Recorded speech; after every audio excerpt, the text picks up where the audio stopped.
Assalamualaikum sahabat Caput.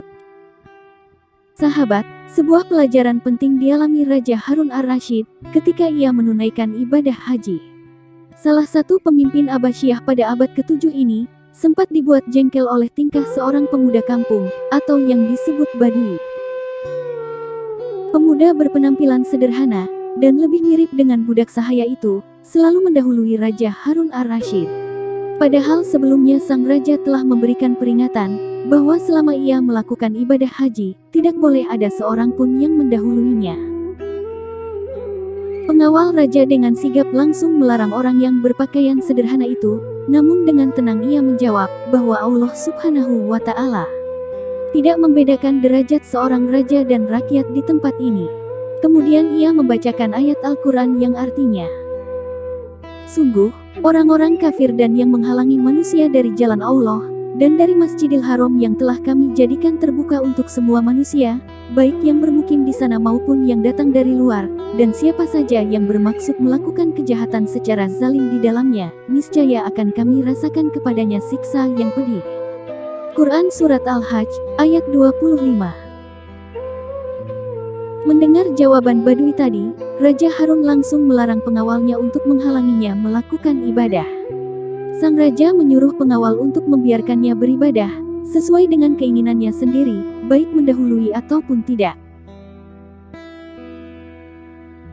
Sahabat, selanjutnya Raja Harun hendak mengusap dan menyentuh Hajar Aswad, namun orang Badui yang tidak dikenal itu mendahuluinya lagi. Sang raja hendak melakukan salat di Hijr Ismail, namun lagi-lagi ia mendahului raja. Dan benar saja, semua ibadah yang hendak dilakukan Raja Harun di dalam Ka'bah didahului olehnya.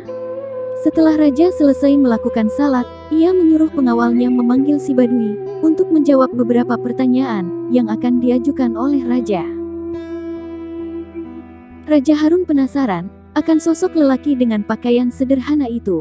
Akan tetapi, ketika pengawal memanggilnya, ia justru tidak mau memenuhi panggilan raja, bahkan ia menyuruh pengawalnya untuk memanggil rajanya.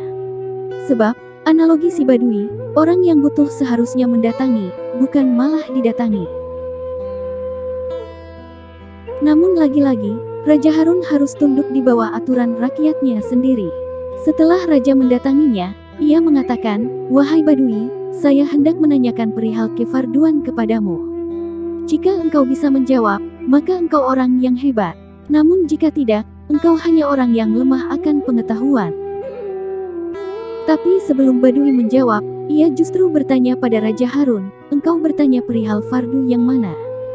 Fardu 1, 5, 17, 34, 94, atau satu fardu seumur hidup, atau satu fardu dari 12, satu fardu dari 40 atau 5 fardu dari 200? 2. Mendengar pertanyaan Badui, Raja Harun dan semua pengawal saat itu justru tertawa terbahak-bahak. Menurutnya, si Badui hanyalah omong kosong karena tidak bisa menjawab pertanyaannya. Setelah itu raja mengancamnya apabila tidak bisa mempertanggungjawabkan pertanyaan yang ia ajukan. Dengan tenang si Badui menjawab, "Wahai Harun, yang dimaksud pertanyaan saya di atas, yang saya kehendaki dengan satu fardu adalah agama Islam, 5 fardu adalah salat 5 waktu, 17 adalah rakaat salat fardu, 34 adalah sujud dalam salat fardu, 94 adalah takbir, tahmid, tasmih, tasbih, permohonan ampunan dalam salat. Yang dimaksud satu fardu seumur hidup adalah haji, 1 dari 12 adalah bulan Ramadan, 1 dari 40 adalah zakat emas dan perak dari 40 dinar, 5 dari 200 adalah 5 dirham emas dari 200 dirham." Mendengar jawabannya yang begitu detail dan terperinci, Raja Harun bersimpuh malu di hadapannya, kemudian mempersilakan Badui untuk bertanya kepadanya. Si Badui kemudian bertanya, "Bagaimana pendapatmu perihal laki-laki yang haram melihat wanita di waktu duhur, ketika waktu asyar halal melihatnya, dan haram kembali ketika waktu maghrib, halal ketika waktu isya, namun haram ketika waktu subuh, dan kembali halal di waktu duhur?" Sahabat, pertanyaan yang disampaikan si Badui kepada Raja Harun ternyata membuatnya sadar bahwa ia tidak memiliki pengetahuan sedikit pun di hadapannya. Dan benar saja, Sang raja sama sekali tidak mengetahui jawaban atas pertanyaan tersebut.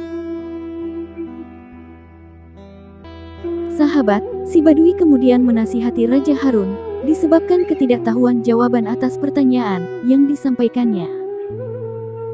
Engkau adalah seorang raja, tidak sepatutnya tidak bisa menjawab suatu permasalahan, apalagi pertanyaan orang desa yang tidak memiliki kuasa apapun, dan pertanyaannya sangat gampang. Raja Harun kemudian mengatakan, semoga Allah Subhanahu wa Ta'ala meninggikan derajatmu dalam ilmu pengetahuan. Saya memohon untuk berkenan dijelaskan pertanyaan tersebut. Sebelum Badui menjawab dan menjelaskan pertanyaan yang disampaikan pada raja, terlebih dahulu ia bersedia dengan syarat, Raja Harun akan bersikap penyayang kepada fakir miskin, tidak menghina mereka, dan mengasihi orang tua. Dan Raja Harun pun bersedia dengan syarat tersebut. Kemudian si Badui menjelaskan, lelaki tersebut haram melihat wanita yang bukan mahram pada waktu zuhur. Ketika waktu asyar masuk, ia menikahinya, sehingga halal untuk melihatnya. Namun, ketika memasuki waktu maghrib, ia menolaknya sehingga haram untuk melihatnya.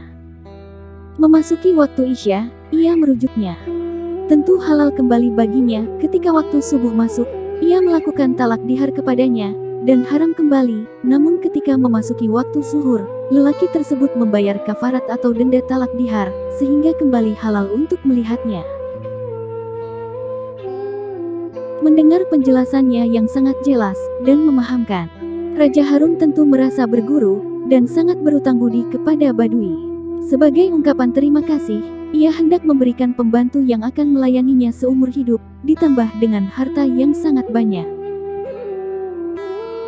Akan tetapi, dengan kesuhudan dan ketakwaannya, ia menolak semua pemberian tersebut, dan menyuruh Raja Harun memberikannya untuk fakir miskin saja. Melihat kealiman dan ketakwaannya yang sangat tinggi, tentu membuat Raja Harun penasaran, perihal siapa sosok yang dia ajak bicara sebenarnya. Sang Raja menanyakan keluarga si Badui, dan tanah kelahirannya. Sahabat, ternyata lelaki yang berpenampilan seperti budak sahaya, jauh dari kata sempurna itu adalah Sayyid Musa Ar-Radi bin Sayyid Jafar Sadiq, bin Sayyid Muhammad Bakir, bin Sayyidina Husain, bin Sayyidina Ali suami Sayyidah Fatimah Az-Zahrah, binti Rasulullah Shallallahu Alaihi Wasallam. Spontan Raja Harun langsung memeluk dan mencium tangannya. Ia tidak sadar bahwa yang ada di hadapannya merupakan cucu Rasulullah, yang berpenampilan layaknya budak sahaya karena tidak terlena dengan gemerlapnya dunia. Kisah ini dicatat oleh Syekh Muhammad Nawawi bin Umar Al-Jawi Al-Bantani dalam salah satu kitab karangannya yang berjudul Bahjatul Wasail bi Syarhil Masail Al-Risalah Al-Jamiyah halaman 4-5. Kisah ini memberikan sebuah pelajaran bahwa tidak ada salahnya seorang rakyat mematahkan argumentasi rajanya, sepanjang argumentasi yang disampaikan sesuai dengan undang-undang, tidak anarkis, dan sesuai dengan aturan. Sebab, kebenaran bukanlah hanya milik orang-orang atas, dan kesalahan bukanlah hanya milik orang bawah. Terima kasih sudah menyimak. Wassalamualaikum warahmatullahi wabarakatuh.